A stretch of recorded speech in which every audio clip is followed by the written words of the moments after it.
Every human being is a creator and they are creating their life. So it's not that our thoughts are powerful, it's that we are powerful. And so when we focus on a thought and we really hold that focus, that thought will manifest in our life. You are always being moved toward magnificence, even when we're in breakdown, stress, and feel like we're suffering. How are we on track when we're in that moment? Well, we are. And that night that I talked about where everything collapsed in a heap and I was going to be broke, my health was really bad. My relationships were in a mess. My father had died really suddenly. He was young. But if any of those things hadn't happened, I would never, ever have discovered the secret. Should we be thinking more about our thoughts or our feelings when it comes to manifesting and attracting abundance? Good question. You know what I would say? I would say, I think you gotta have a dream. The School of Greatness. Really? Yeah. Please welcome Lewis Howes. Welcome back, everyone, to the School of Greatness. Very excited about our guest. We have the inspiring Rhonda Byrne in the house. I'm so grateful that you're here. oh, thank you so much for having me here. We were just talking about this right before, that you have sold with The Secret. Almost 34 million copies are in print around the world, translated in over 50 languages. And I believe this is one of your first sit-down interviews in person since you did Oprah about 16 years ago. That's true. You've done a few virtual interviews over Zoom. We did one that got millions of views around the world. And you are back in person. I'm so grateful that you're here because there's definitely an energy about you in person that brings a different element. Oh. And I'm excited to talk about some things that we covered in the previous interview, Yeah. but even more because you have this incredible piece of art that you've come out with called these manifestation cards, the Secret Manifestation Cards, which are beautiful. And I want to go through a number of these today and talk about this. But you have received so much celebration over the last 16 years since The Secret came out. Yeah. But you've also had criticism of The Secret and what this is. Yeah. And so for people that don't know what The Secret is, if they didn't see our previous interview, and this is their first time hearing about you, and it's their first time saying, what is the law of attraction and The Secret? Right. Can you explain what the law of attraction and manifesting actually is in simple terms before we dive in deeper? Sure. Gee, it'll be interesting to see how I describe it now after all these years. Every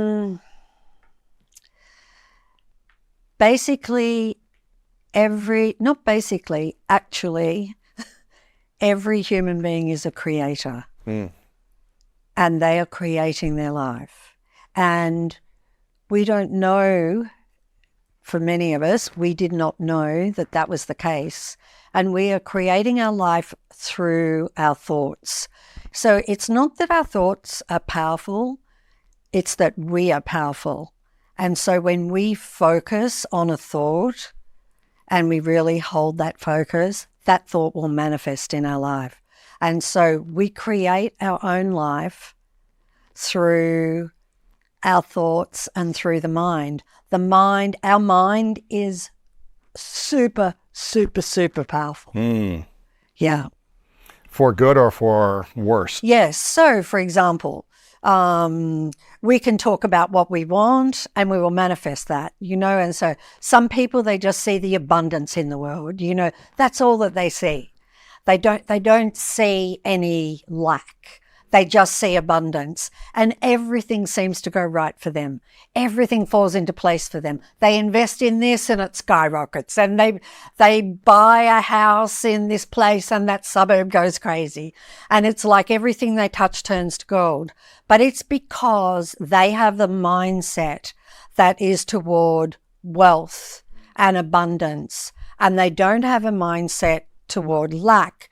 And we have a lack mindset when we say things like, I'm broke, I don't have enough, I don't have enough to pay my bills. And you see, whatever we say is what our life will be. And so if we are saying, I don't have enough money, then by law of attraction, we will not have enough money. We will continue to not have enough money. So what we have to do is we need to speak about what we want.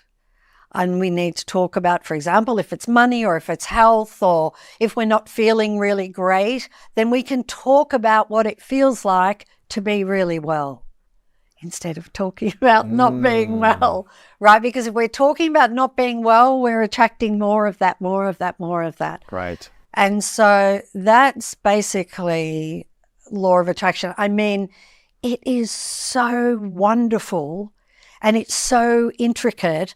And the more that it becomes a part of your life, the more you see the little kind of twists and turns. Synchronicities. Yeah, like for example, if you're saying, I'm so overwhelmed, there's just so much going on at the moment and I can't get on top of things and I'm just overwhelmed. Guess what? Guess what's coming? More overwhelmment. Right. More, So when we speak about things that are frustrating us, that are overwhelming, that are stressing us out, that we're in lack of, when we speak about them, or we're constantly in a loop of thinking of those thoughts and then speaking them to ourselves or to others, what I'm hearing you say is it's going to be a lot harder to get beyond those struggles than to speak in a different way or think in a different way. Is that what I'm hearing you say? That's the case. And in fact, until we think differently, it won't change. Really? It wouldn't matter all the action in the world. All the action in the world will not override a belief that we have.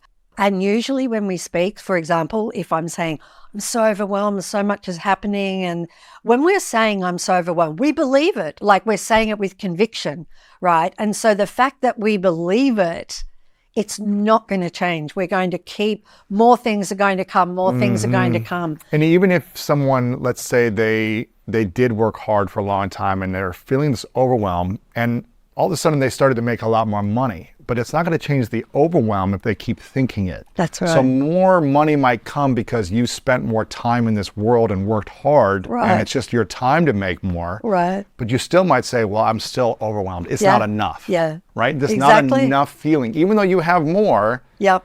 you're still stressed and overwhelmed. You're still And that's why you stressed and see people overwhelmed. with money, some people with money who aren't fulfilled or happy. They're still overwhelmed. That's right. Yeah. So how do we shift it so that when more comes our way, we're actually not feeling more overwhelmed, but more in abundance and grateful for that? It's so simple. It's so easy. We just have to think about what we want. And do we want to feel overwhelmed? And no, we don't. So what do you want? I want all of the success, but I want it to be effortless and easy. And I want to have lots of spare time. And I want to really be enjoying it. And I want, talk about what you want and talk about what you want until you have what you want. When people talk about what they don't want consistently, what typically happens? They get that. That's what they get. More of what they don't want. Yeah. They get more of what they don't want. If we could just talk about what we want, our life would be incredible, amazing, spectacular. That's it. Just to talk about. But we have a world that's very beautiful, but orientated towards drama and news is negative, and so it's challenging for people, but we're all in it together. Yes. Because we're all dealing with the mind, and the mind that might be delivering a whole lot of negative thoughts, but not one of us, it's not harder for one or easier for another. We all have this mind that can be like a flatmate and chatter, non-stop chatter, keep going on, so we're all dealing with that, and the mind, it's just a program. It's not an entity. It's just a program. And so I think, because certainly through my experience, through The Secret, you can totally train your mind to be positive, so that it is not leaning toward the negative all of the time. And positive is just what you want, Right. right? When someone is thinking or speaking about what they want, does that mean that they are in lack of it? Or how do they speak about it where it's not from a place of lack? Right. It's a good question because You know what I mean? If I'm it's like, a fine I want line. this, but I don't have it. So how do we speak about it where we're in gratitude and positive around it, as opposed to, I really want this thing, but it's not in my life right now, but I really want it. Yeah, but the problem is you just cancelled out the manifestation when you said, but it's not in my life right now. Yeah, because if you're saying that well, you could say it like this: I would really love to have this. It's a little bit softer, right, than I want, but to manifest something to deliberately manifest, you have to want it, but then you can't have any thoughts of, well, it's not here yet. Because the moment you say it's not here yet, what does law of attraction do? It's not here yet. And it's constantly not here yet. Yeah. So So say this again. How do we really manifest something? We put it out there, we speak it or we think it, but then we detach from it. Yeah. And, here's the thing. We so don't realize our own amazing power that we can just ask for something and it will be given to us. Now here's what the criticism online is for The Secret, Okay. or the law of attraction, Okay. or anyone talking about manifesting. Okay. This is what I'll see people, and this is typically Okay. people in lack, or maybe people with more of a negative frustration because they don't have what they want. They will say, or these are comments that I'll see, you can't just think something and expect it to appear without putting in the hard work, without action, without consistency. It's just, the world just doesn't work like that. When you see comments like that, or people say this, how would you respond to someone saying, thinking that or saying that? Well, I don't, I always kind of feel that everybody has the right to think what they want and believe what they want. And I know it's not the case. I remember Lester Levinson said something so incredible. He was a wonderful teacher. He's not alive anymore, but he was very simple in the way that he talked. And he told these students that if you want something, I could lock you up in a room and padlock that room, and you ask for that, and you have it, right? You have it now, and it will come. Really? Yeah, it will come, and nothing in this world can stop it. So, Wow. right? What are some examples in your life where you've thought or spoken about something you desired or wanted, and it has come effortlessly? Or maybe an example of people that have written about their success stories. Is there anything you can think of? Right. Where maybe for a long time they'd struggled in manifesting or attracting what they wanted, but Right. they started to apply this and really believed it, and that thing came to them. Right. Well, when I did a book signing, and I got to talk to all of these different people, and every single person at that book signing told me about how their life had completely changed. Wow. And what was amazing was, so somebody would say that they were working, I don't know, cleaning a bank or something, and they wanted to have their own sound studio. And that is what they decided to manifest. And they visualized and they felt it, and they wouldn't allow any thoughts of doubt to enter their mind. And they are now running one of the top sound studios in LA. Wow. But not just that, they met their perfect partner. They bought their dream house. They have, 2 children, or they travel. Every single thing that they wanted, they received. And that was what was so amazing about all of these people when I was signing books. It wasn't just one thing in their life, but these people were amazing. They did gratitude all of the time, or they did affirmations all of the time. And they had a complete change within themselves, you know, to be kind, you know, to other people. And so they would think positively. They were aware when negative thoughts came and they would stop them in their tracks. And so for me, I think the biggest manifestation for me was The Secret, Yeah. because I was a mother of 2 children in Melbourne, Australia.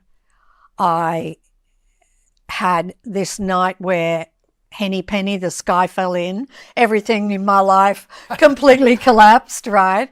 And I had a huge awakening that night, pardon me, and realized all of this and how incredible we are and what we can do and what mastery we have over the world. And there and then I looked out at the world and I'm like, no one knows this. No one knows this. And so I was determined that I would find a way to take this to the world. I had no idea what shape or form it would take but that night I determined that that is what I would do. And so eventually a whole team were gathered. I had a production company at that point, and everybody might think, oh, if you had a production company, it's so easy for you to make a documentary. Aha, but let me tell you, there's a snag. I was $2 million in debt. Really? That production company was $2 million in debt, and my accountant told me, you're going to be broke in 30 days and lose everything. Lose Wow. everything. And to this day, I don't know how it didn't happen. I do know, because I didn't allow that thought. I only allowed the thought of taking this to the world, and nothing else mattered Wow. but getting this out into the world. And so, but getting back to your point, I remember when I did Time 100 and they had all the cameras, that was an interesting experience. Wow. The red carpet and walking down, and they were all like, what do you say to the naysayers? And I said, good for them. Good for them, because I think one problem we have in the world is people wanting other people to believe what they believe. You know, I discovered something incredible. I absolutely know it's the case through my experience, through tens of thousands and millions of people's experience. I know it's the case.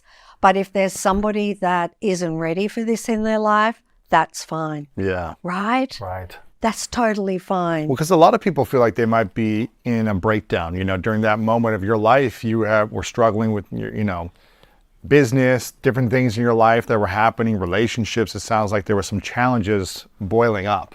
Yeah. But then this wisdom within you came out, and you decided to act on it. Yeah. And one of these cards, again, this is a beautiful piece of art. These cards, these manifestation cards, and I want people to get this. We'll have everything linked up. And I've gone through a lot of these already. They're amazing. I wish I would have created this. This is incredible. It says, this card is great for this point in the conversation, where it says, everything is always on track, always. Yeah. No matter where you are in your life currently, and no matter how difficult things might appear to be in this moment, you are always being moved toward magnificence. Yes. So why are we moved toward magnificence even when we're in breakdown, stress, and feel like we're suffering? How are we on track when we're in that moment? Well, we are, though. We are. And I mean, if I use myself as an example, and sometimes, excuse me for doing that, but that night that I talked about where everything collapsed in a heap and I was going to be broke, my health was really bad. My relationships were in a mess. My father had died really suddenly. He was young and he had died really suddenly, and my parents just had the love affair most beautiful love affair I've ever seen. So my mother was in terrible grief.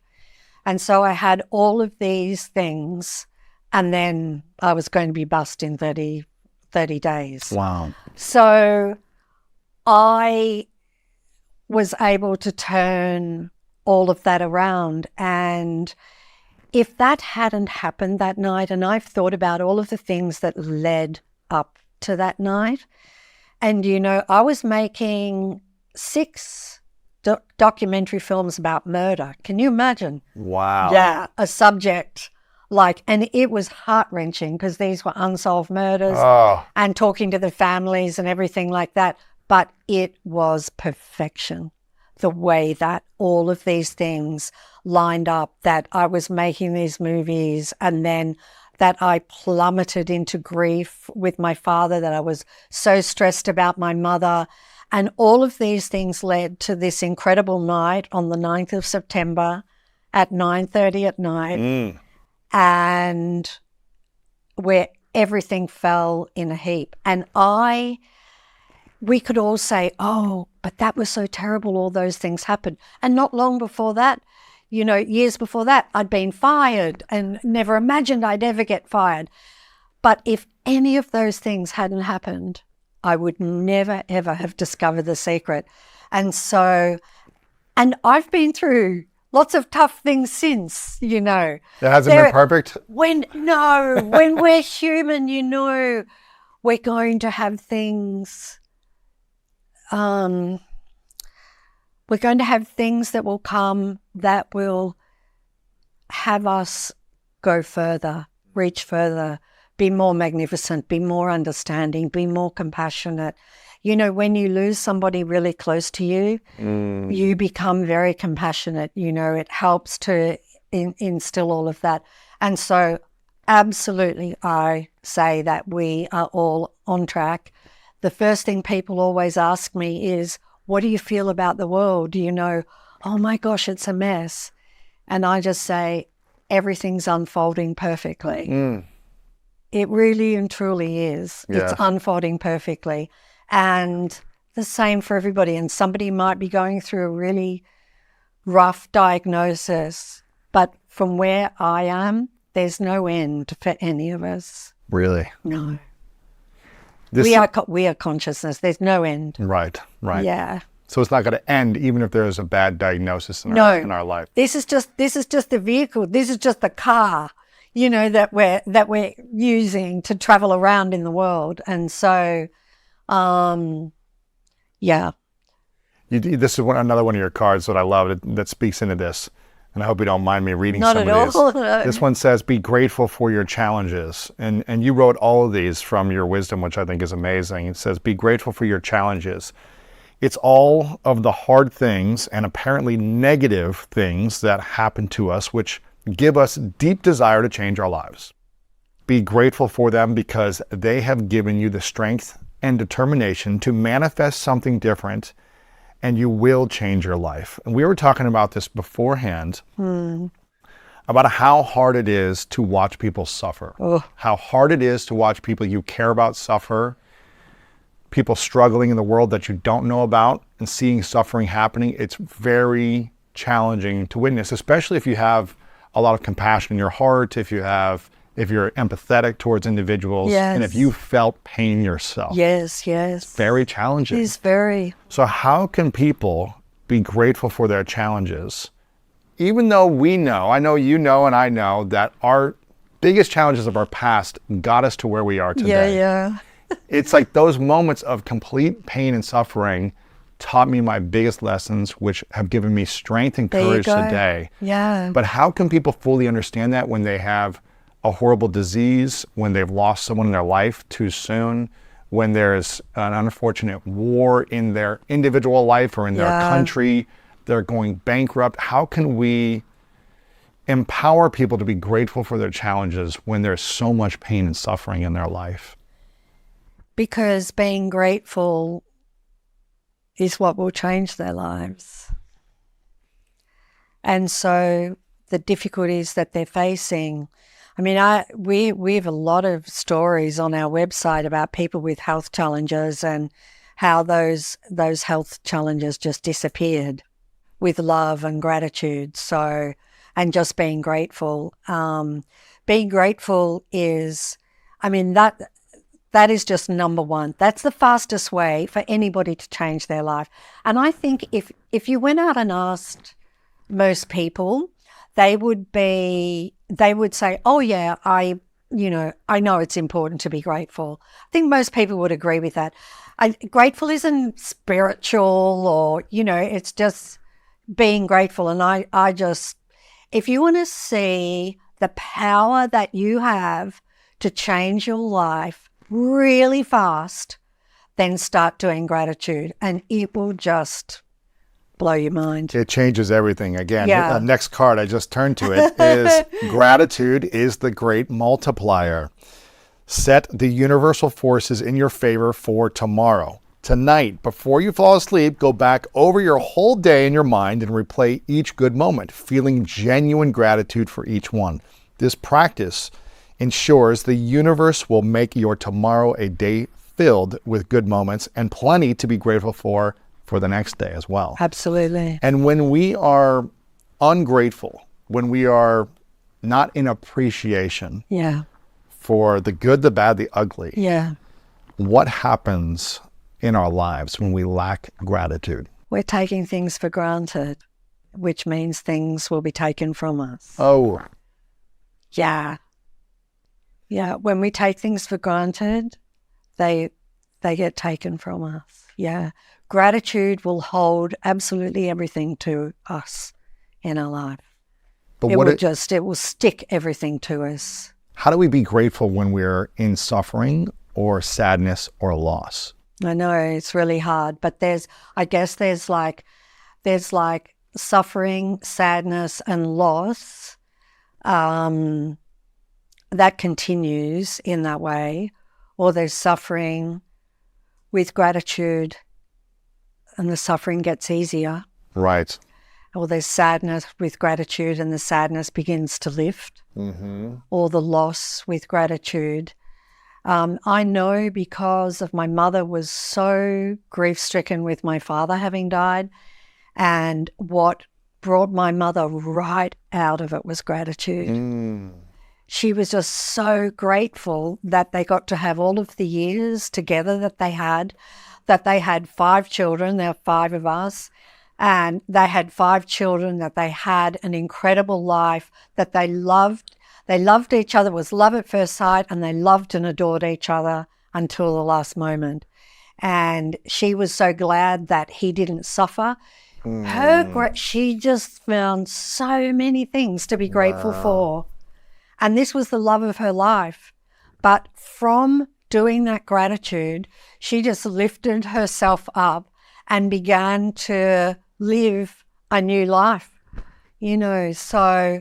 So what happened was she reduced the Pain. pain Yeah. and the grief, because eventually it will lessen, but she just felt absolute love for everything that I remember her saying to me. She's not alive now, but I remember her saying to me, I've had such a blessed life. I was like, wow, you went through a war, you went through, they didn't have, I came from very humble beginnings, that my parents did not have much, and yet she saw her life as rich and blessed. Wow. You know? That's beautiful. Isn't it? A lot of it is perspective, and Yeah. if we hold on to resentment or a lack of forgiveness in our life, Yeah. are we able to manifest and attract beautiful things if we hold on to resentment and anger and don't forgive? I think we can still, because we're attracting every day, so I think we can still attract things, but will those things bring us peace and happiness? Not when your heart is full of resentment. Because if you're full of resentment, what you will attract is more people, circumstances, and events that will cause resentment. Oh my gosh. Yeah. And And that's just to show you that there's something to let go of. Everything's very Interesting. beautiful. Everything's beautiful. can you explain that? What does that mean? Something to let go of? So it's time to let go of that resentment. Because that original resentment is attached to some story or another that we have about somebody did something to us, and isn't it crazy that maybe somebody did, but then that we would carry that for years. And by carrying it, we keep attracting more of and more and more of it.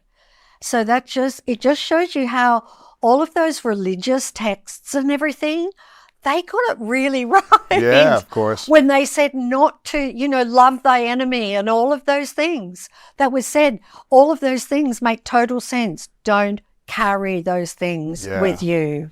Well, that lack of forgiveness, that resentment is an energetic force that's almost attracting more of those things and resisting the abundance of peace and harmony. It is. When you're carrying and holding on to that anger, you're resisting peace. Yeah. This is another card, again, I'm just in the flow right here, that says feelings are powerful manifestors. Remember that worry attracts more worry, just what you said. Unhappiness attracts more unhappiness. Fear attracts more fear. And remember that joy attracts more joy. Happiness attracts more happiness. Love attracts more love. Yeah. And it's the times, what I'm hearing you say, the times when it feels like it's the hardest is the times when it's the most important. That's right. To be in a state of gratitude, happiness, and love. Yeah.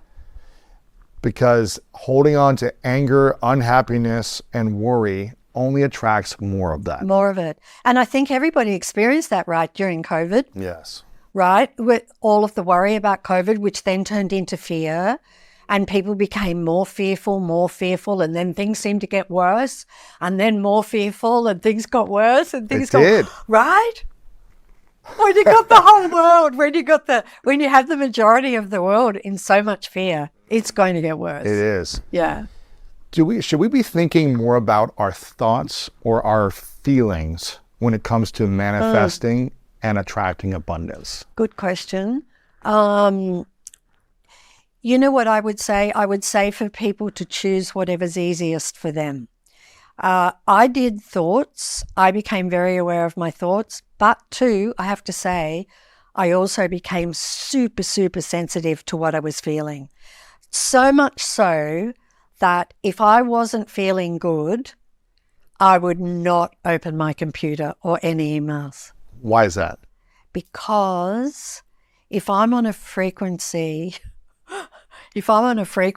of frustration, when I open up those emails, in comes frustration. In comes problems. And so I wouldn't answer my phone if I wasn't feeling good. And in fact, the whole secret team knows very well. If you can't get a hold of Rhonda. For them, I said to them, if you don't feel well, please don't touch the secret. And if you had an argument with your spouse or you got really, fell out of bed the wrong way, take the day off. Don't touch the secret. Unless you can shift out of it quickly. Yeah. If you're unable to shift. Which they all can now. Yeah, but this was early days. Right. So I was really, really careful so feeling good, I guess if you ask people how do they feel, they might say, oh yeah, I feel pretty good. But what I want to know is, do you feel happy? Because if you're not feeling happy, then you're unhappy. Like we could say there's just two emotions. It's black and white. Right? Happy or not happy. Exactly. Yeah. And so if you're not feeling, and if you think about a time in your life when you felt happy, and I don't mean overexcited, or what I mean is just happy, just feeling full and happy, and it's a great day and you're really positive and friendly to everybody. Yeah, that's happy. And the other, that kind of numb feeling, or, it's another day kind of, that's unhappiness. I will say, Rhonda, I grew up not thinking that I was very smart or intelligent. I struggled in school. And so I had this belief that I wasn't smart enough for really anyone or anything. Right. And I was never going to be able to figure things out because I had this kind of belief based on testing poorly, just struggling in school. It was hard to read and write. And I just felt like everyone around me was smarter based on kind of school system and tests. Now, I learned later that that wasn't true in other areas of life. I had more street smarts rather than school smarts. But I remember in my early 20s, not thinking I had skills to go into a career because I lacked success in school.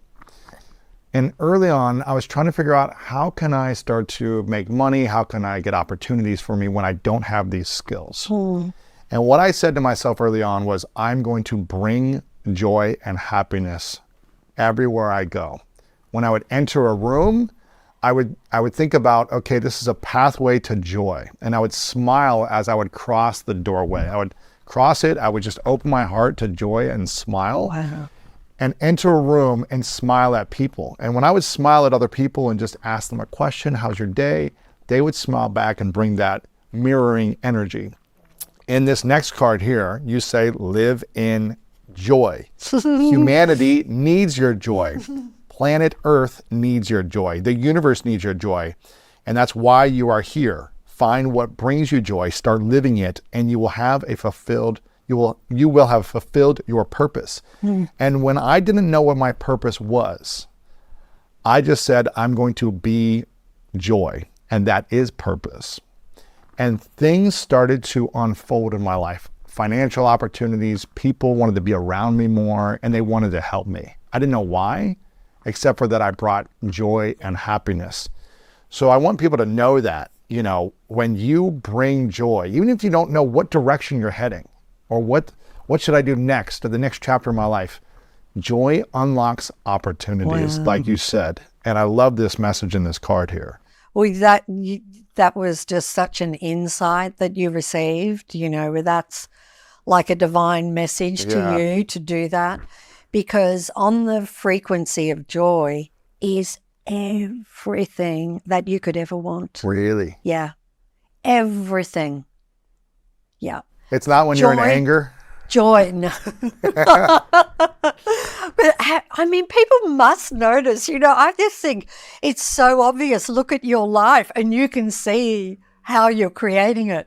Like you get angry and then one thing happens and then, oh no, something else happens and then something else happens and something else, I mean, we've all had those days. It's like a snowball of bad things. Yeah. And we just keep creating one after the other. Yes. But yeah, on joy, because joy is at the same frequency as love. Uh-huh. So it's right up there and it is incredible. And that's why in the Secret documentary and in The Secret, why I say nothing is more important than that you feel good. Mm-hmm. Because when you feel good, you're on a feel-good frequency, and absolutely everything you encounter in the day, all the people, all the circumstances, all the events will be feel good.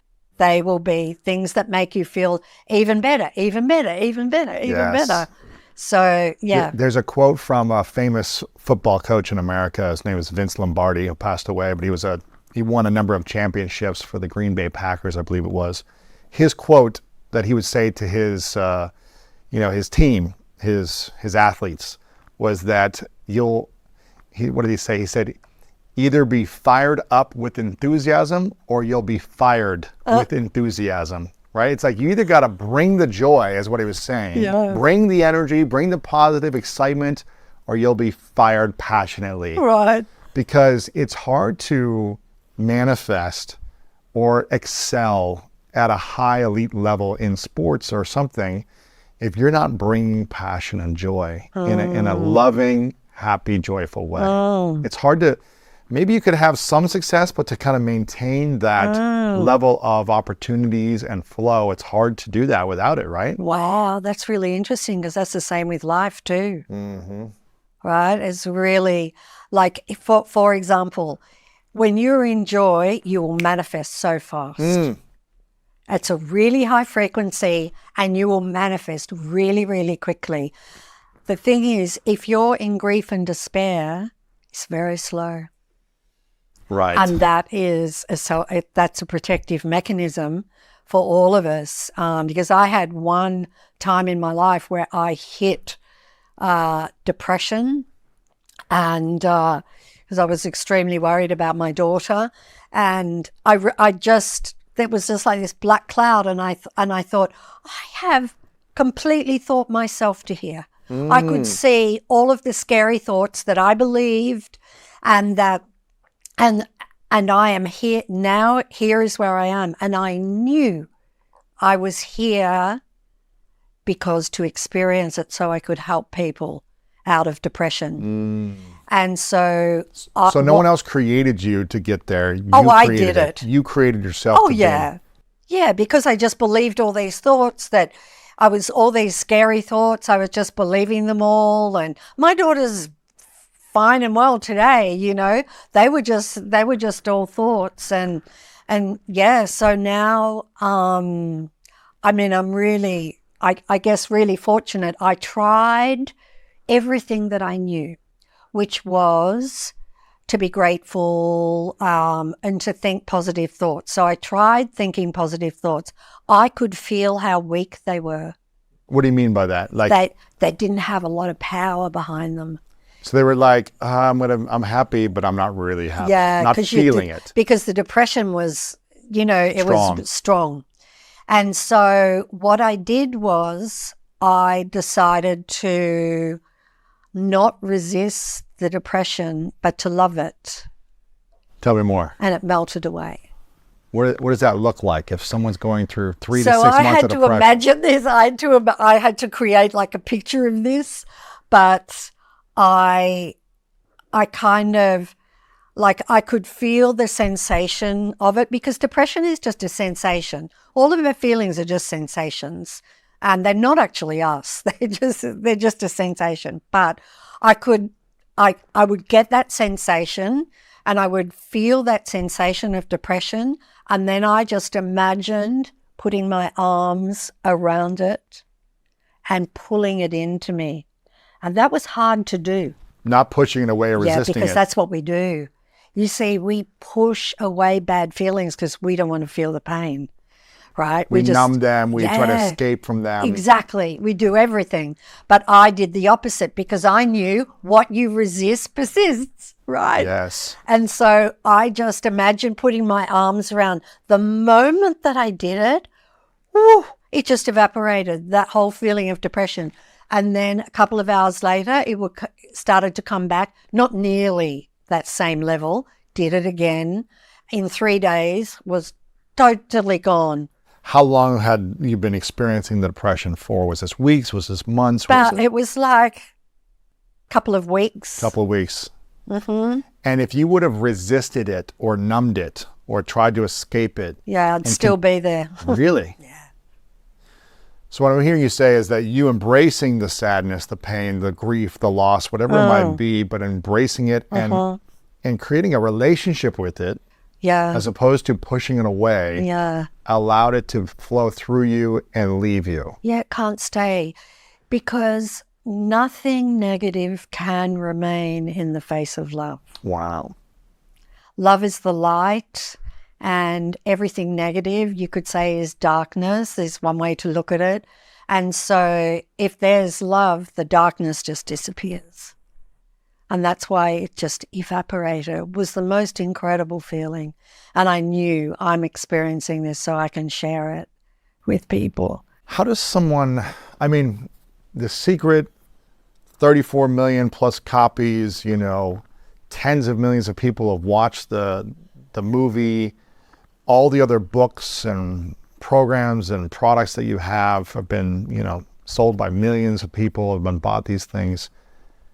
How does someone believe they are worthy of great things the way you have been able to do great things in your life and impact the world in such a magnitude that you have done? How can someone know and trust that something is destined for them? Maybe it's not at this level, but something is great is destined for them. How do they know that? And did you know this your entire life leading up to this, that something like this was supposed to happen? No, I didn't. Really? No. But the moment I discovered it, I knew it. I absolutely knew it. I knew this is why I was here. I just knew it with every fiber of my being. Yeah, so... Prior to that, I didn't. I was really ambitious, okay? You were driven, you had a business. I was driven. Yeah. But when I say ambitious, I was only wanting to be great myself. I wasn't in competition with anybody. I wasn't trying to be better than that person, or I just wanted to be the best that I could be. And so I did it. But after I discovered The Secret and my whole life turned completely around 360, I looked back on my life and I saw that every single thing in my life was leading to this. Really? Yes, because just even things like I worked in a newsroom in a radio station, and so when The Secret went crazy, and I just had every news media outlet in the world, in every country, coming at us, and I did very little, and because I knew that what can happen is that the media will build you up to tear you down. Wow. And I knew that because I had worked in news and I'd worked in media, and You'd seen it. I had seen it. Is that And why you did Oprah, and that was really I did it? Oprah, and I did Oprah because I knew Oprah lived this.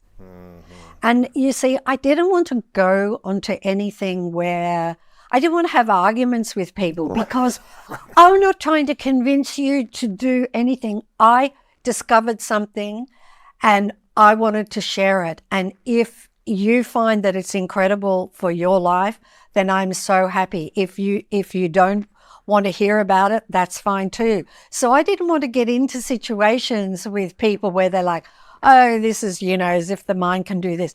This is all there is mind. They don't even realize, it'll be hundreds of years before it is realized what the substance of the universe really, really is. But right now, we can use this knowledge to completely create the life we deserve to have. Yeah. And what you were talking about being this greatness, I think some of us were born to do something like this. But then there are others, and I think about this with my mother, right? My mother stopped working when she was 19 years old, and she had 5 children.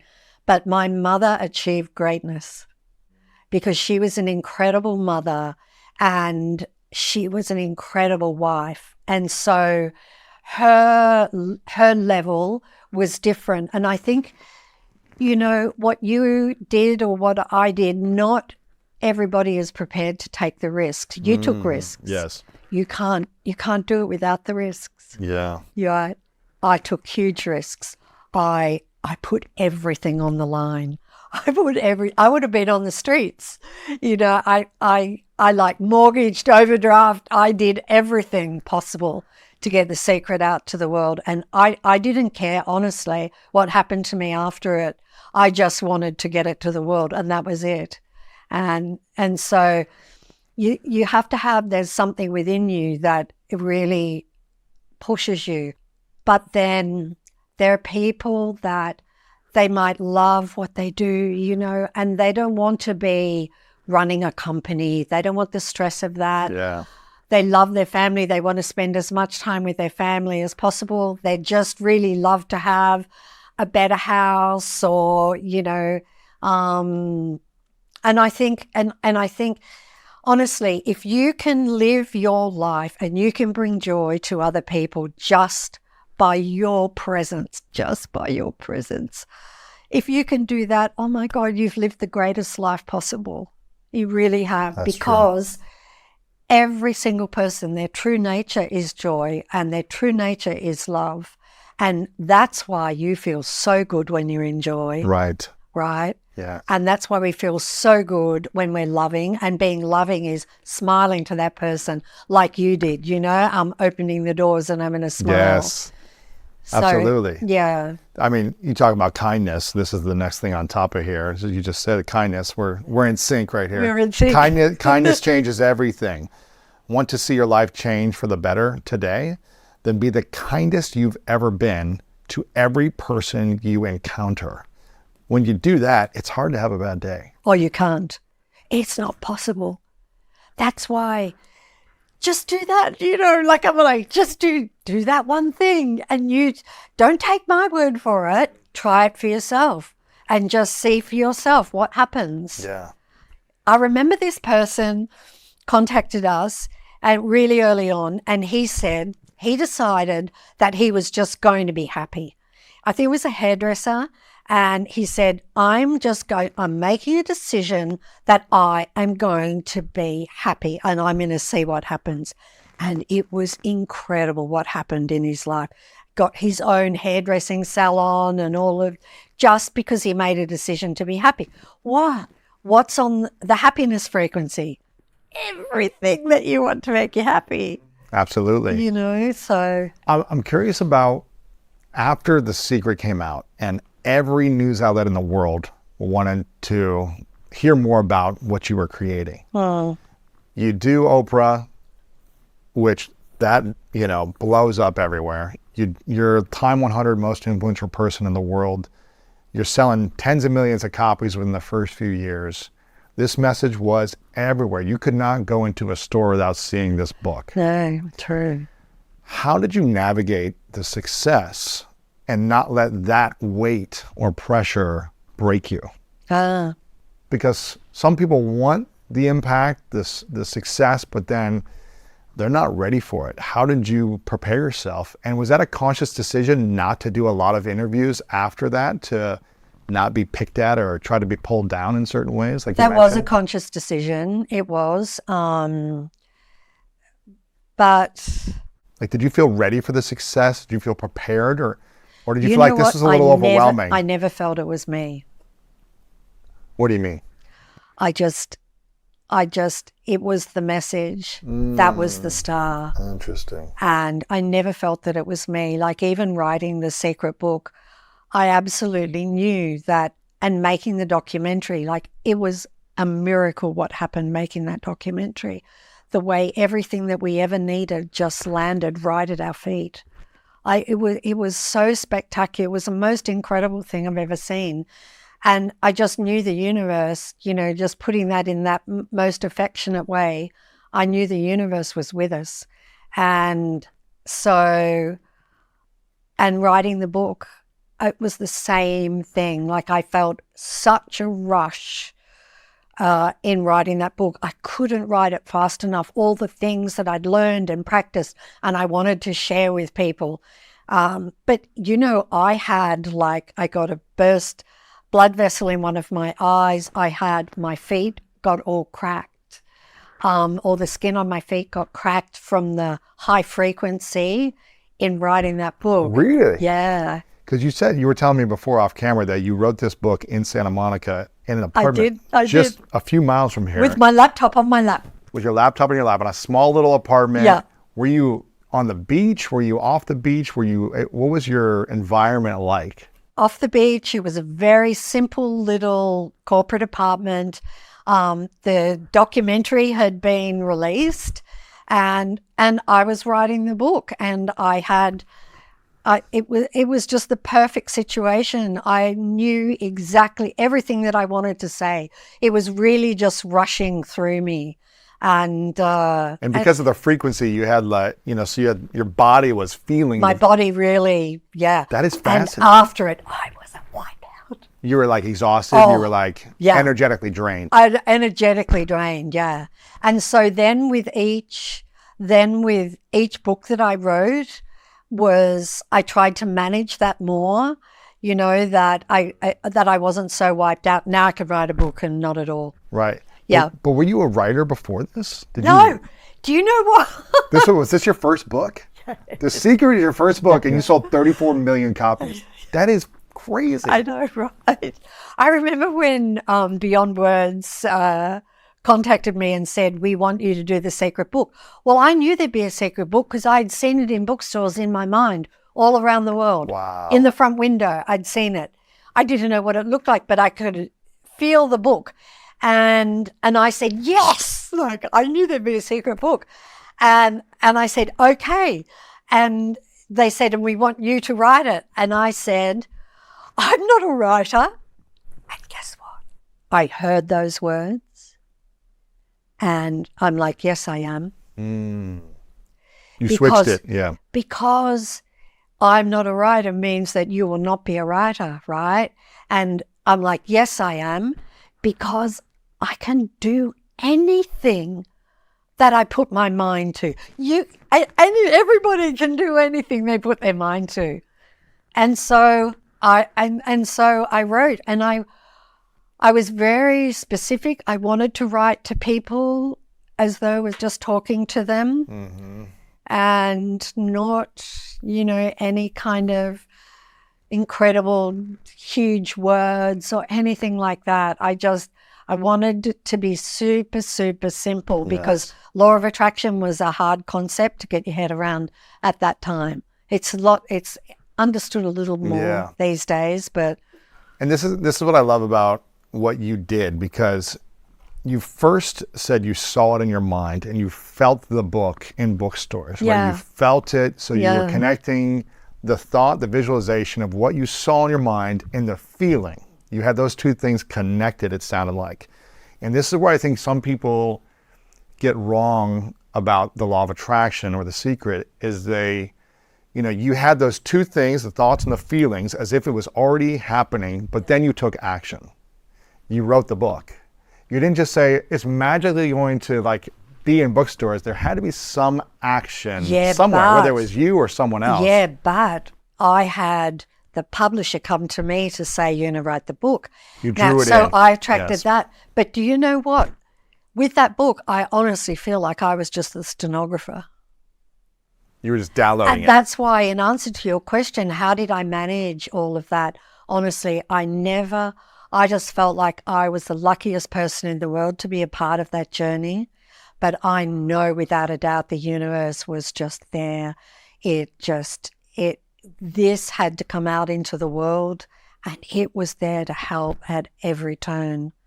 If someone is applying these principles and think they're not drawing in the person, the publisher, the right person to hire, the thing to support them in manifesting what they want, does that mean they're not ready for that thing to come out into the world? Is it not the right timing? Because you could have wanted this 20 years prior, but it didn't happen then. It happened at the moment you were ready for it, it sounds like. Yeah. So how can people let go of their frustration of really wanting something to happen now versus knowing when it's the right timing for it to come into the world? Right. So the difference is just simply believe. So you have to believe you have it already. So if I explain what my belief was like, my belief was a notch above believing it had already happened. Mine was knowing it had already happened. What's the difference between believing and knowing? Because knowing is the highest you can get. And it's actually, knowing is beyond the mind, but you can manifest with believing too. So I didn't just believe this had happened. I absolutely knew it. Wow. And I knew it, and I knew what it was going to do. And I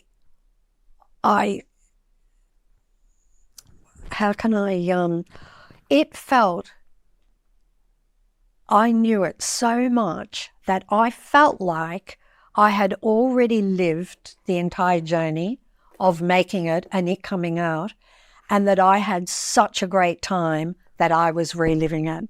Oh, that's pretty cool. That's how it felt. This is fascinating what you just said. This unlocked something for me. The difference between believing and knowing. Yeah. I grew up in a religion, the religion of Christian Science, which is all about healing and applying healing thinking and applying the mind to the material world, but really there is no material world anyways.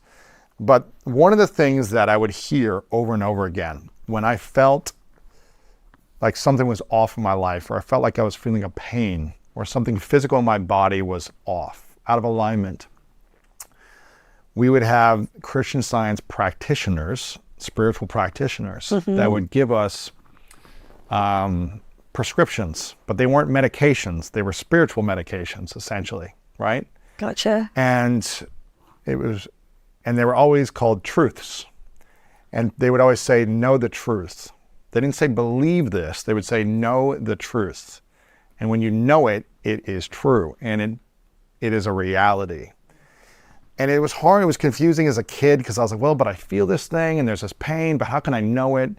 But what I'm hearing you say is believing can really help you in a big way, but knowing is what unlocks manifestation into another level. Yeah, knowing it's just done. I mean, there have been times for everybody when they knew something, they absolutely knew something was going to happen before it happened. So let's say... And how do they know that? Yes. How did you know that? And you don't know how you knew it. It's like an But you intuition or knew a it. feeling or something, Yeah, right? right. You knew it. Like somebody's having a baby and they don't know what sex it is, but you're like, oh, I know it's a girl. I absolutely know it's a girl. And everybody thinks you're just guessing like everybody else. No, you're like, I know it. I know it's a girl. Or there's a spinning wheel and you all of a sudden you're like, I know it's going to be number 11. I know it. And it's number 11. But you knew it. You absolutely knew it. How does that happen? Yeah, because it's above the mind. Mm. It's above the mind. So you definitely know it. So That's crazy. So you don't have to be at knowing to manifest. You just have to be at believing. And might I just say that you just have to be more believing than not believing. So that person who's not, they're waiting and it hasn't manifested and they're here and here, the difference is they're not believing it is done already. The moment they're believing more that it's done than it hasn't arrived, it'll manifest. How do we stay patient? And See, well, if you need patience, you're not believing it's manifested, right? interesting. So can you give me So you're done for right there. So give me an example, if there's an example in your life personally or something you've seen from a friend or someone who's read the book where they were like, man, I've been waiting for this to happen. It's been 10 years. I feel like it's supposed to happen. I'm believing it's happening, but I haven't got the thing that I've wanted yet, or it hasn't happened yet, hasn't come to fruition yet. Right. Should I have more patience in manifesting? Should I expect it's already here now? What should I do? Okay. So I've definitely had some people do that. One in particular, she was wanting to have a baby and get pregnant. She had visualized getting pregnant. She had been doing affirmations. She'd been grateful that she was getting pregnant. And she's like, still, I'm not pregnant. Now, I think she'd even done IVF and that hadn't worked. And so she'd tried sort lots of of given up. things. Yeah. And I just knew that for a woman who can't get pregnant, getting pregnant has a lot of resistance around it. Because when you've not been able to get pregnant, there's like real resistance around that getting pregnant. And so much so that the resistance was outweighing her resistance that I'm not pregnant yet was outweighing her visualization and all the other things. So I said to her, I don't want you to visualize that. I want you to visualize holding the baby because that's the outcome, right? Mm-hmm. That's the end result. You don't want to be pregnant for the rest of your life, right? You want to be holding the baby. So I said to her, I want you to visualize holding the baby. I want you to hear the baby. I want you to feel it in your arms. Wow. Pregnant in a month. Wow.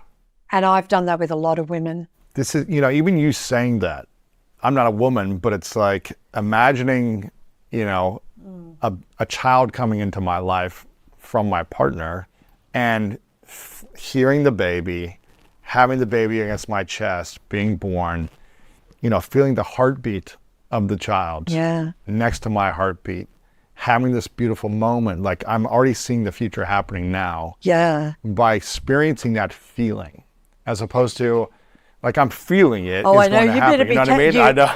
You better be careful. You better be careful. I know, right? Do you But, want to have children now? I do at the right time. Yes. Okay, yes. at the right time. Yes. Okay. Yeah. But it's like when you feel that and you really imagine and experience that feeling, it's as if it's already happened it's happening. Yeah. And you're feeling it, and therefore you're allowing that to come to you. And you're allowing that as opposed to resisting it. Yeah. Where this person, a friend of yours, was like, I really want this, come here, but like, it's not here yet. Because And I'm frustrated. so many disappointments, you see. You know, women I know go through a lot who can't get pregnant. So there's just one disappointment after another, or maybe they got pregnant and then they miscarried. And somebody else, there are two Australian girls, volleyball players, and they were playing in the Olympic Games. And these girls were just so brilliant, so clever. They were not at all the favourites, far from the favourites. They were way down the chart. And what they did was they filled their entire apartment with gold awards. They got everything gold leading up to the Olympic Games, and they had gold everywhere. They bought all these awards everywhere, gold. Do you think anyone could have beaten them at the Olympic Games? Wow. No chance. Wow. The ball was going to bounce in the perfect way. They were going to be in the exact perfect position. You see, so when we talk about action, the kind of action that you have to do for when you have used the mind, that action's effortless. That's why writing The Secret Book was effortless. It's effortless. But if you go out into the world and you're like, make this happen, and you want to do all the action, you're going to struggle. It's going to be hard. You might get there eventually, but it's going to be harder than it Yeah, could be. and you'll get there eventually, but you only get there eventually because you think it gradually, bit by bit. That's the only reason you get there, because you had the thought, things are getting better. I'm starting to see successes coming. You're having these little thoughts along the way. That's the only reason you make it. You cannot do anything in the world without thought. Nothing. You show me one invention that's happened without thought. Right, you have to imagine it first. Right. You have to come up with it in your Yeah. mind, and then you alchemize and create it in the world. Exactly. Mm-hmm. But And you have so to, for you have to those think it first, yeah. Yes, so for those girls, you see, they lived with that gold and saw themselves winning gold. And so I bet if you ask them, they would say winning that gold was effortless for them, that they just got the right breaks, that everything happened the right way for them, because it would. Wow. And, sports people are so amazing at visualizing winning, right? And then it does look effortless for them because they are in the flow. Yeah. They're not working hard. They're effortlessly moving to their desired result, right? Uh-huh. How do we navigate the ego when let's say when success comes our way, whether these girls who win the gold medal, an athlete, you selling millions of copies in the first year or months or whatever and getting all these opportunities. How do we navigate the ego from not consuming us, but success actually allowing us to multiply into greater success? Yeah. Really good question. Like, how did you because navigate that? You certainly have to remain humble, and humble and grateful. And I think we've all seen people that have had success and then just find themselves in the most awful drama of, terrible situation where they made one mistake and just everything, the whole world turned against them. So you have to remain humble. Otherwise, truly, you're in for a really rough ride. And you could visualize all the most wonderful things and you could, achieve all of that and manifest all of that. But if you don't remain humble, because if you look at it anyway, you never did it on your own. Like, even if you just look at physically in the world, I mean, I knew we had the universe behind us. I felt it with every step that we took. But even I've got the most incredible team. I mean, we did intentions meetings at 11 o'clock every morning. And where we intended, and in those meetings, we were celebrating The Secret having swept the world and having become a global phenomenon. That's what we did in those meetings. Before the book came out. Oh, yeah, but we danced and we celebrated that. That's what you've got to do. You had the feeling of joy and excitement and that gratitude. it was already done. Wow. Yeah. If you want to go traveling, if you want to see the world and you're like, I don't have any money, how will I ever go traveling? straight away, law of attraction says, okay, done. You know, I don't have any money but if you want to go traveling, get out your suitcase. This is the funniest thing you said is because my fiance, Martha, she's Mexican and grew up in this Mexican traditions. And over the holidays, I don't know, this never happened to me growing up in America, but over the holidays, they would do this thing around Christmas and New Year's, her family, and I believe this is a Mexican tradition, but her family, they'll all get out suitcases during the holidays and say, where do you want to go next year?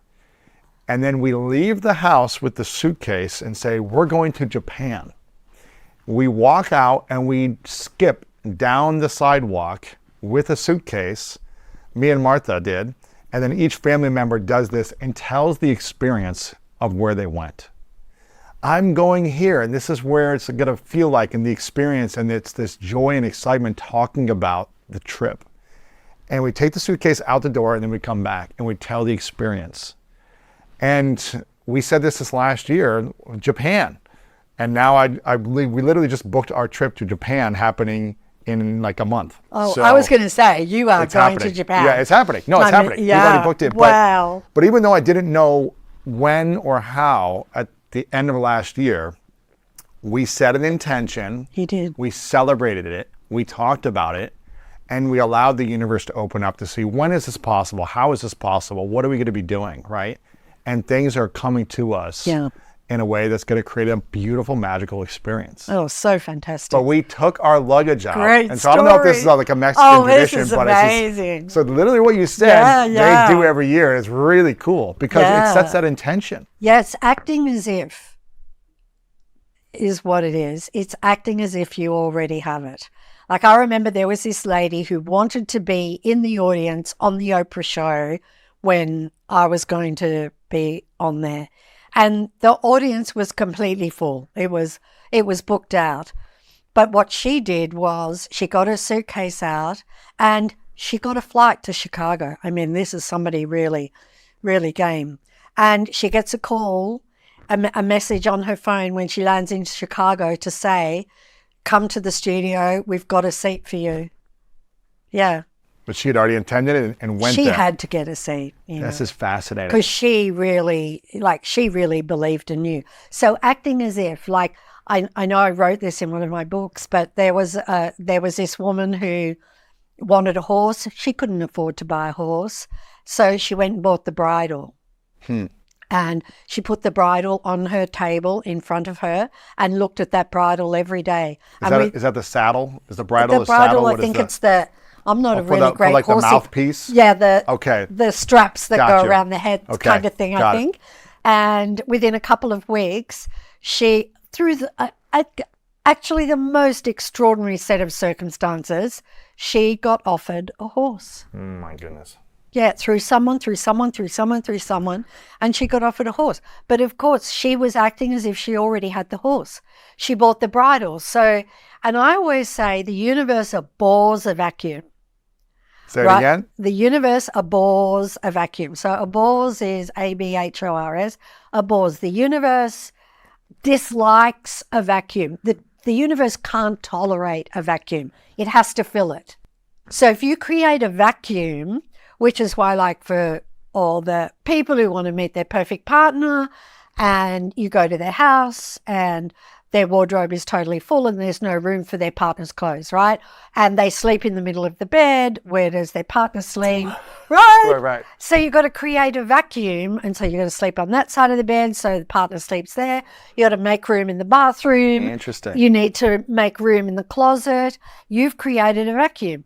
Then the person can come into your life. This is so funny you say this as well, because Martha, my fiance, when she was single before we started dating, she bought herself a home and she was going to buy a queen size bed.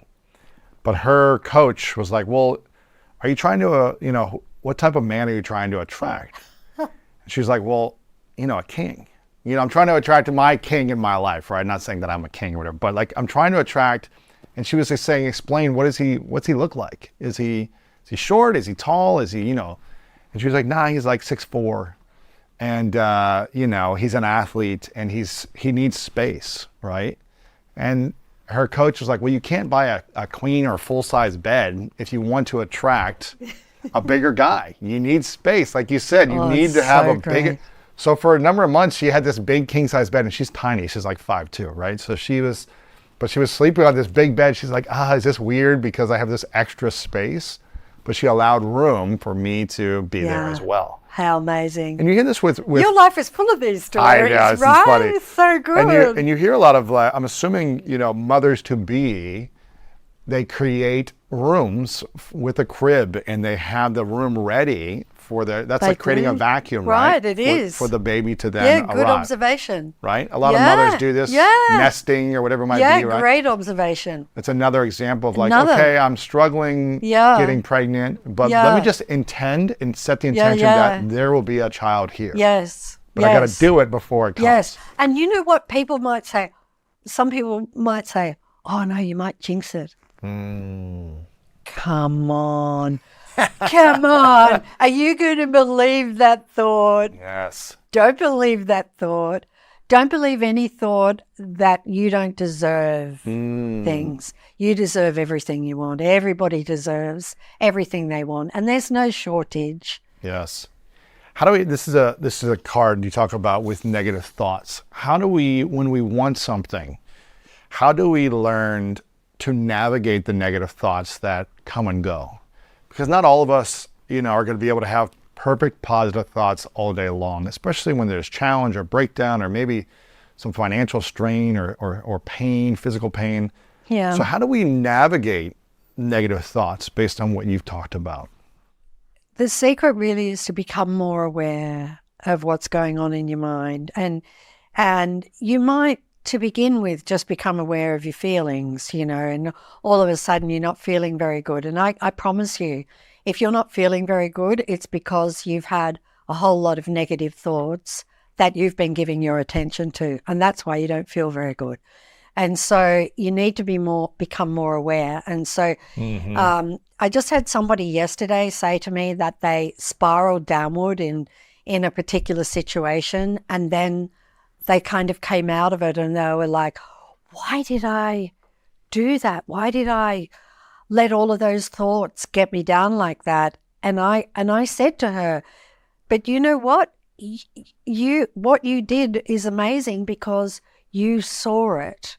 Even if you went down with it, you still saw it. You came out of it and you're like, look what happened. That was all negative thoughts. So but you caught it. You were aware of it. You caught it. And so for me, like really early on, I would only realize a couple of days later but the more that you do it, the faster that you catch it. And a negative thought feels so alien now, or negative thoughts feel so alien that they're foreign to you now. Yeah. Well, most people, negative thoughts are so familiar because that's like all they know is negative thinking. I know. You get in a trap or in a cycle of thinking. You wake up negative, you wake up frustrated, resentful, and you follow through and you go to sleep frustrated and negative thinking. And it is a familiar feeling. I've been there in the past. It just becomes a familiarity of just everything is against me. The world is against me. This person is trying to take advantage of me. Negative, negative, negative. Yeah. And it can feel like you're in a trap or you're stuck. It can feel extremely hard to get out of it. But the more we practice, what I'm hearing you say, the more we practice catching it and being aware of it. Yeah.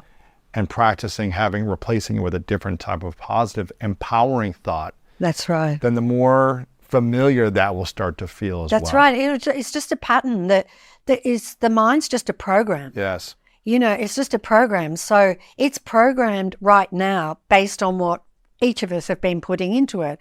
And, I lived like decades with, caught up in dramas. I mean, I'm really grateful to the universe that it didn't wipe me out, because, oh my gosh, if I think about different negative, things that I get caught up in and talking about, and, gossip, like, for example, is just such a negative, awful thing. It's a low frequency energy. Very low frequency. Yeah, really low frequency. So, Gossip. oh, Yeah. It's one of the lowest frequencies, I feel like, sure right? is. Yeah. Yeah, it sure is. It doesn't empower you to attract what you want. No. And, for the law of attraction, like, there's only one. You. There's only one. So it is responding to your thoughts, to your words, but there's only one, there's only you. And so whatever you say about another, you're bringing to you. Can you say that one more time? Okay. So for law of attraction, it's responding to thoughts, right? And so your thoughts, and you can't think a thought for me. And I can't think a thought for you, right? So law of attraction is just responding to my thoughts, and it's responding to your thoughts. And so what it is doing is, if I am talking about, oh, she's this, I saw her do this, I saw her, and she did that to somebody else, too, blah, blah, blah, blah, blah, blah, this big story. You're saying all of that, all that blame, and law of attraction's giving it to you. Oh, man. Yeah. We can't think badly of somebody else without it affecting us. It will come back to us. Guaranteed. We're just not making the connection. And so we attract blame. So we're blaming somebody, and then we go into work the next day and we've made the biggest mistake of all time in our job, and we're hauled into the office and the boss is going right through us and we don't make the connection. Wow. Yeah. Yeah. Yeah, no. Kind thoughts, Yes, to others. Do it for you. Yes. Because Because when we think about others, we're attracting to us as well. Yeah.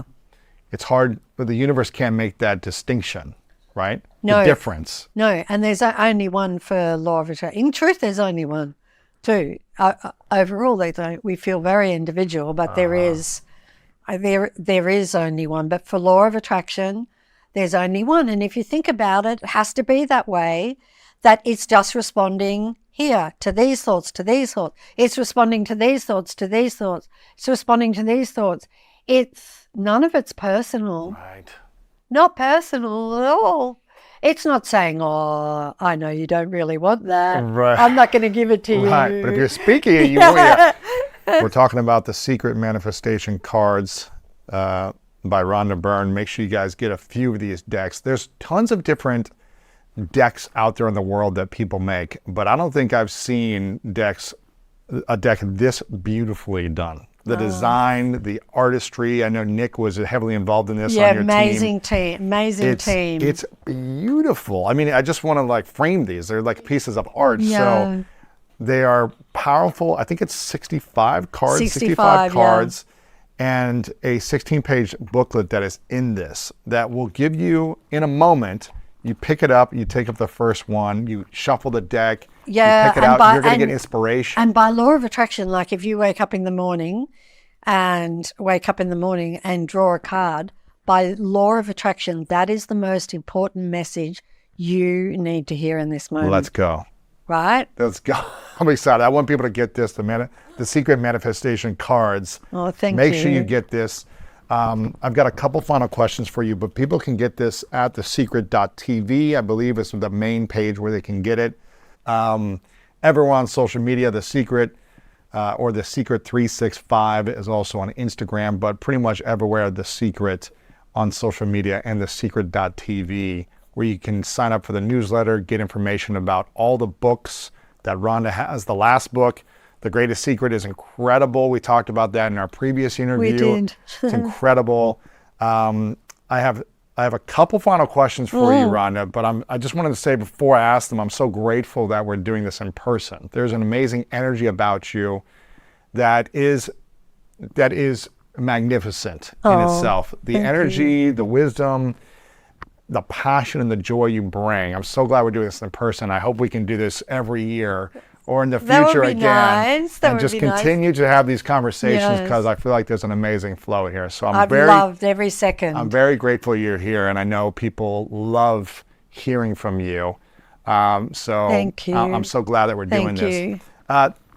This is a question that I'm curious about because you've done so much and you've impacted tens of millions of lives. What do you see is next for you, beyond this? Do you have a vision of what you're trying to create in the future, or is it more you stay very present and you allow things to come to you at this stage? Where are you at currently in your life? I certainly I allow myself to be guided, and I don't kind of make up my mind. There's a book I've been thinking about for a while, and for the last year, and I've been doing some research on that. So that might happen. We've been doing apps. And so I've been enjoying doing that with the team as well. All I want to do is keep creating in the hope that to reach more people and to help more people have better lives. Yes. And so I don't even mind what shape or form that comes in, just as long as it reaches people. Yes. Yeah. And that's just what you live for. And I'm sure that is the case for you too. That's what I'm doing, yeah. Right. When you get that feedback, it's just absolutely amazing. And then you're like, I knew this is what I was meant to do. Yes. And isn't it a total feeling of serving?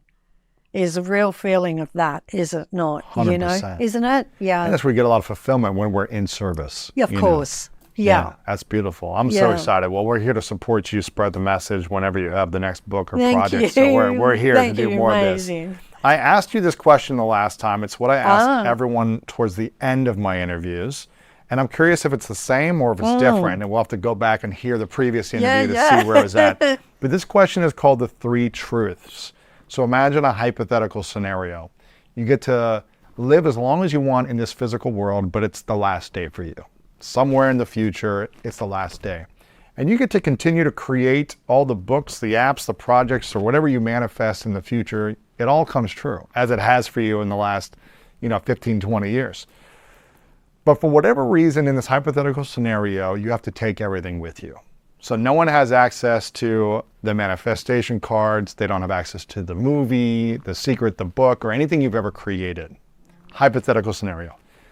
And all you get to leave behind are 3 lessons that you've learned. And everything else is gone. What would be those 3 lessons, or what I like to call 3 truths for you? Well, definitely to love everything and everyone. To be grateful for every moment, and to be the joy. I love that. I'll make sure to link up the previous interview Yeah, so we can see what you said before. It's probably similar. So people can watch that. I have one final question, Rhonda. Again, I want to acknowledge you for your joy, for your light, for your creativity, for showing up for yourself fully, for living a harmonious life internally so that you're able to create effortlessly in the world and be of service. It's a beautiful thing to watch. And again, I hope we get to do many more of these in the future, but I acknowledge you for the gift that you are, and I'm very grateful for the impact you've made on so many lives. So thank you for being here. Thank you so much. Of course. My final question is, what is your definition of greatness? Humility. That's what I would say. Yeah. Because I think if you're humble, then you've definitely got greatness inside you. There is all the money that everybody needs and wants waiting there for them. And there's only one reason it's not in their lives, and that's because they're stopping it from coming into them. Really?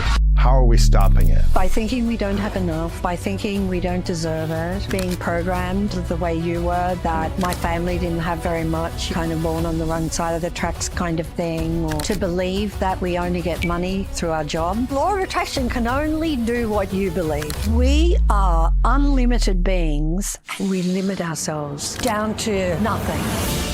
What else about money do you feel like people are missing when it comes to manifesting and the law of attraction? Money is